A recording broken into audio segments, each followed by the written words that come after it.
Okay, so thank you very much. As I've, as you've already mentioned, my name is Dr. Hugo Bugoro.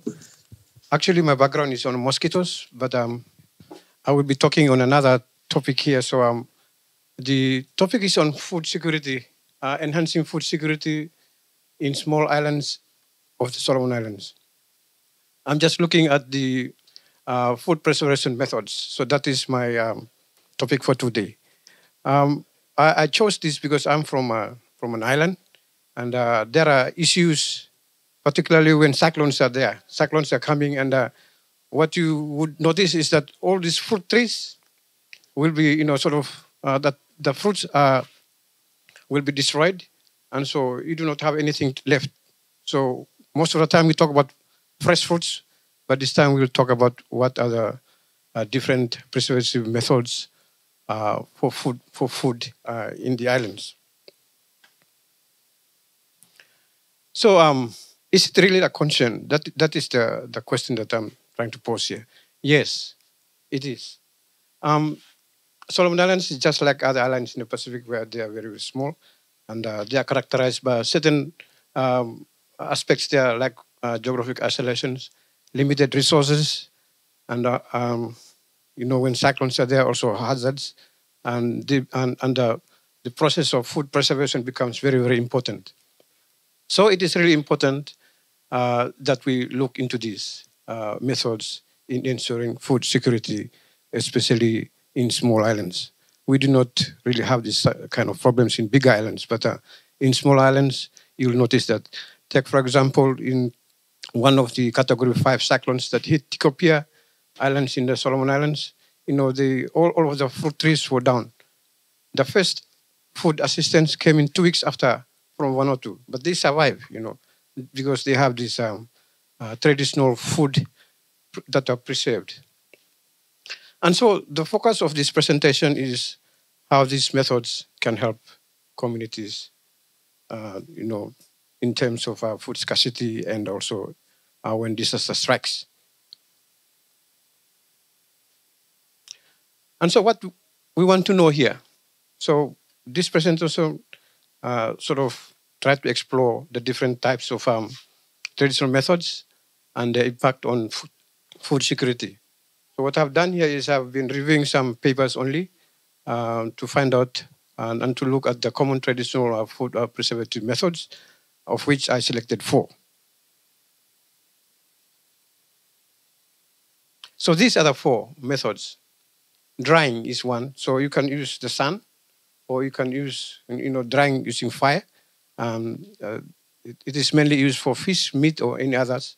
And drying is really, really important, especially because it also inhibits bacterial growth. Second one is smoking, preserving fish and meat also.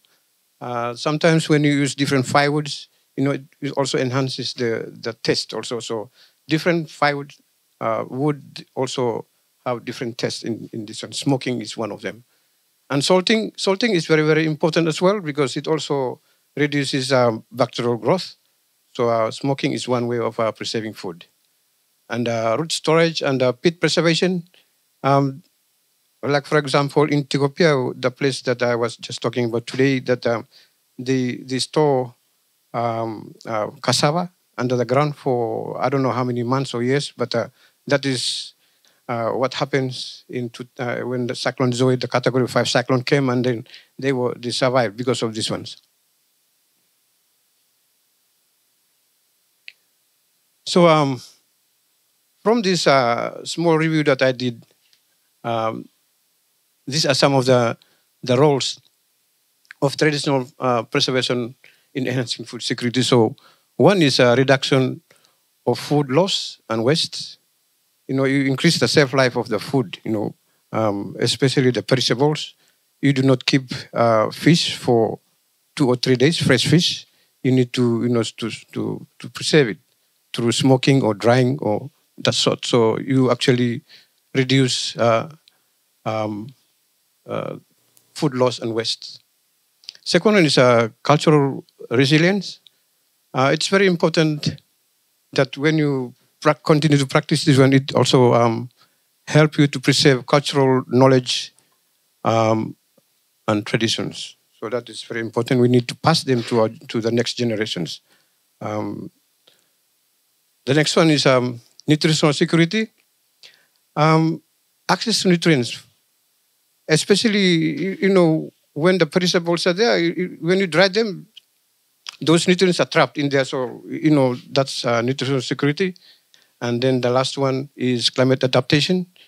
Um, we are not going to very much rely on heavy, intensive methods, right?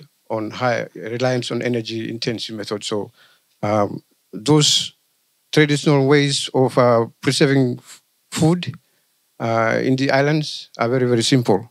You just heat it up or put it under the sun. While in the modern ones, you need heavy machines to do that. Secondly, the benefits of traditional preservation. Community resilience for self-reliance, strengthening self-sufficiency. One is on sustainability, low-cost energy. It's not the same as those modern ones where you require a lot of energy to do that because of very heavy machines.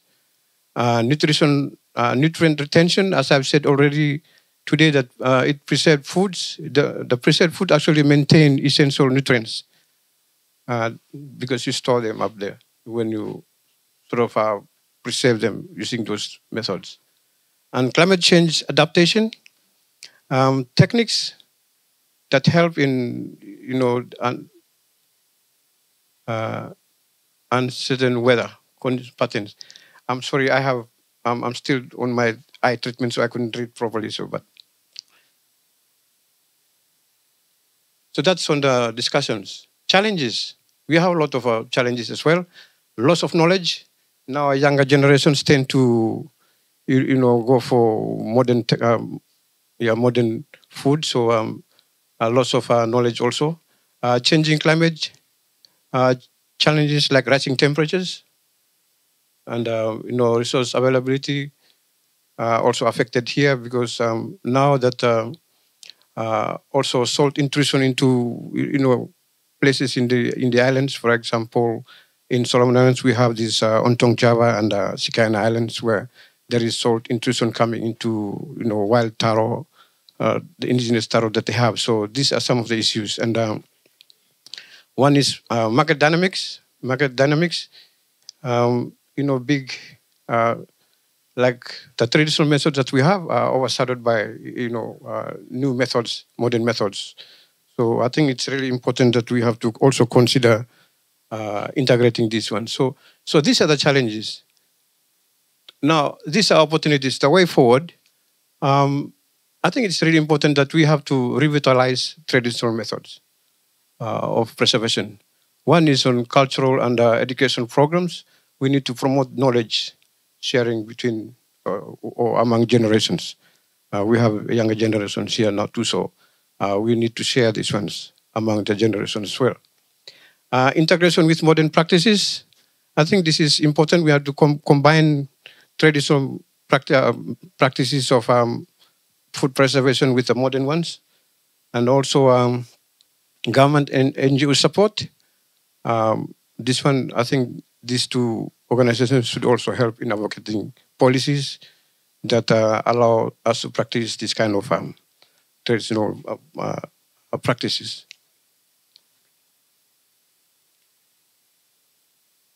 This is my last slide. So in conclusion, just a summary of what I've just mentioned today. Traditional food preservations are very, very important, especially in enhancing or promoting food security in the country, in Solomon Islands. And I believe it's also applicable to other Pacific Island countries as well. They offer sustainable solutions and cultural resilience while facing modern challenges like climate change and urbanization. We know Alex has already mentioned about urbanization and agriculture there. So these are some of the issues that actually becomes very, very important as well. So revitalizing these practices is key to ensuring long-term food security. I think that's the short presentation I would like to share with you all. Thank you.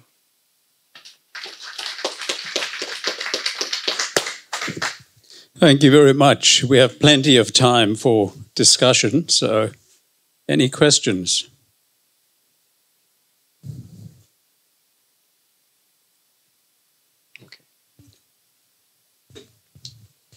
Thank you very much, Dr. Hugo, for your presentation.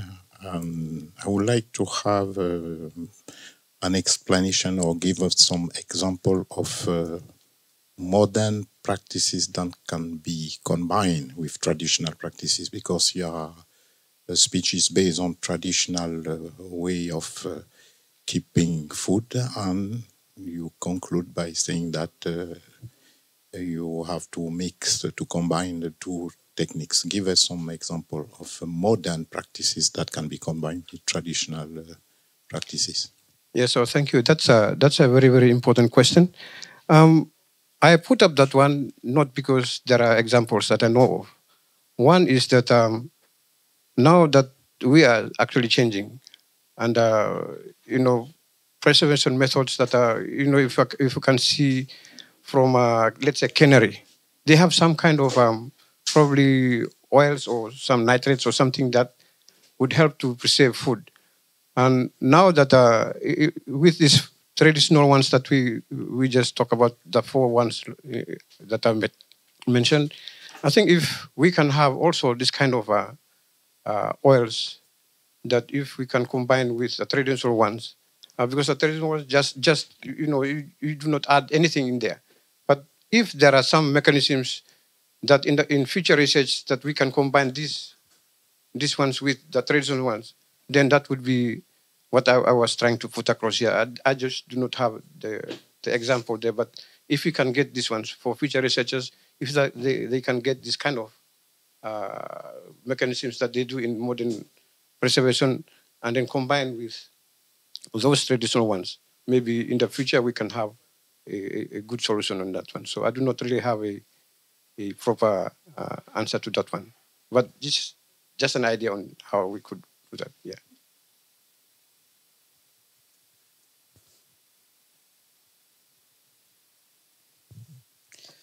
Thank you so much, Dr. Hugo, for that wonderful presentation.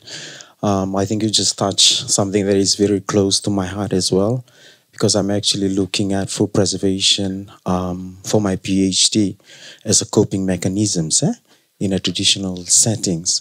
So I'm just I don't know, a big question mark on my head right now is just how traditional is traditional that you're explaining, whether it was adopted from somewhere, the practices that I'm talking that you've raised, or was it a generational practices? Yeah. So what I'm trying to put across here is the traditional way of practice. Each island has their own indigenous way of doing these practices, but we can actually people from different islands or in the country can actually do what other islands have been doing because of their indigenous way of. Let's take, for example, Tikopia. Tikopia is one of the islands east of Solomon Islands. They use this cassava where they ferment it, they put it underground, and it lasts for probably, I don't know, maybe 1 to 2 years or something. And also other places like in Santa Cruz, they use this breadfruit, and they dried it up to have what they call breadfruit cracker or something like that. And so these are actually indigenous methods that each of the islands that are actually practicing. But now they become, all of the islands in the country, for example, in Solomon Islands, they are practicing this one. So it becomes the tradition of that one. But actually, it's indigenous of each of the islands. So probably, I'm not really sure about the definition, but that's how I would put it across to you. Yeah. No problem. Let's hold on to Tuli. Okay. Thank you so much for the response. because you have those practices that you've listed down, and I'm sure you've also practiced it in the Solomon Islands for food preservation. So I'm just wondering what actually triggers the food preservation practices. Yeah, yes, and so one of the things is uh, people have been experiencing, hard times. For example, saving food for hard times or saving food for cyclones tomorrow. These kind of statements actually would like to, sort of encourage you to go back to practice these ones. For example, during the COVID-19, for example, people in Honiara, they were told to go back home. They couldn't understand how to do, proper fishing. The indigenous knowledge about collecting food, they couldn't understand. So I think this is the aspect that I'm trying to put across here. That I think it's important that we have to go back and to look at the traditional methods. I'm actually being affected by this kind of thing, and so was the interest to present this one. So, yeah.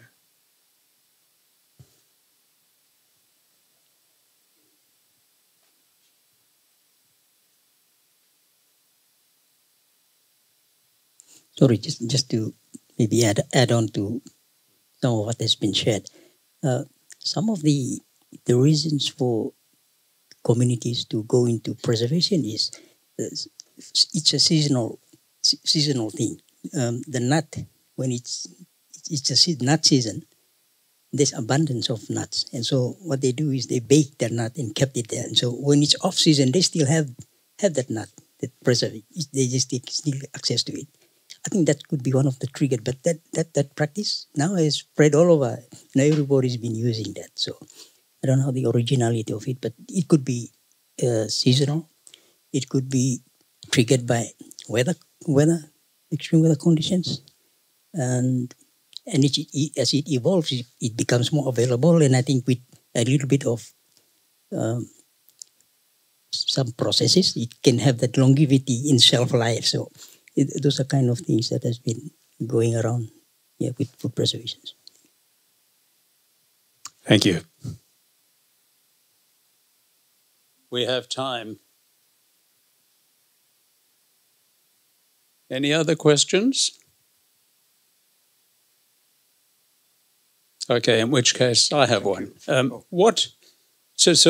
to what extent are you trying to preserve the current level of food preservation versus to extend it to become a normal practice or a practice where the skills are retained within the culture for emergency purposes? And how are you managing this? Is there a program for helping to establish what you've described very clearly as being an important case for traditional methods of food preservation? I think that's a really good question. What we now experience is we have frequent cyclones. Changing climate change has sort of created a lot of uncertainties. Before seasonality, now it's not. I mean, you do not see any differences now. So, due to this influence of a lot of cyclones are coming up because of changing environment and climate change, this is where I think it's important that we have to come with this kind of methods again. For this presentation, we are actually working on a proposal with Alex and our team at home. We are trying to make a proposal to go back to revisit this kind of methods. I think it's really important as we have been facing a lot of problems now, disasters, particularly cyclones, which, cyclones actually starts in Solomon Islands and then goes down to Vanuatu, where the Vanuatu becomes the victims of them. So I think the frequency of these hazards sort of gain us to go back to revisit this kind of practices. So it's not yet there, but we would like to encourage this, so that all the islands go back to start practicing this one. So it's still a proposal stage that we are working with the Minister of Agriculture. Yeah. Is it a very diverse suite of methods that are used? There's smoking, salting, bearing. You've mentioned bearing. Which other techniques are used in traditional preservation practices? Yeah, so I have been selecting only 4 of the most common ones. So, like very small islands, they mostly use smoking and bearing also with, especially with the cassava or taro. Other islands, the bigger islands, where sort of fruit trees are seasonal, they did this to help them preserve these ones for the off season. So I think those are some of the reasons why different methods apply to different situations. Yeah. No need to apologize. We appreciate discussion. I know something just popped up on my mind. You've raised on preservation of the food and also the nutritional content. Yeah. So I'm not too sure. Do you have any publications that to substantiate that, or because you're talking about this nutritional content also being preserved using the traditional method of preservation of food. I've actually done a study in Fiji on preservation of sweet potato, and it takes 1 to 5 months to preserve the food, sweet potato itself with the nutritional content using sawdust. So I'm not too sure whether a similar study have been done in Solomon's. Thank you. Yeah, so in the review that I did, there are mentions of nutrients being sort of retained in the process, with reduction in microbial growth. So those are some of the ones that I have read from the papers, and it is one of the objectives in the proposals that we are proposing now, to look at the nutritional status of preserved foods. I think that one is quite important also, because we read from papers, but we also need to look at those ones. So it's one of those objectives that we are looking at, to find out the nutritional status of preserved food, because we know that fresh fruits, they are nutritious. But what about those ones that are preserved, that are there for how many years or months? So we need to look at the nutritional status of preserved food as well. So it's in one of the objectives of our proposal there. Yeah. Excellent. That's a really good question on which to end. So, of course, salt, for example, is the original food additive, I think. And it's worth considering what side effects might be of these methods on nutritional requirements, as well as food security. Yep.